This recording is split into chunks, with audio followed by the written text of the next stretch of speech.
Hi everyone! So ito dahil may nag-crave na naman, kakain tayo dito sa Marugami Udon. Hindi talaga ako marunong mag-vlog ng pagkain, so tingnan na lang natin kung ano yung maganda dito sa menu.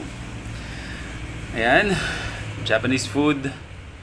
Siyempre, order tayo dito ng udon. Yun yung kanilang soup na may noodles at chicken ba to? Chicken yata na order namin. Tigisa kami, isang chicken, isang pork. Ayan. Medyo matagal na kasing tinitingnan ni Mrs. to pagka nadadaanan namin. Kaya, dahil medyo naka-LL tayo ngayon, titikman natin siya. Tuwing nadadaanan kasi namin siya, lagi siya puno, tapos ang daming kumakain.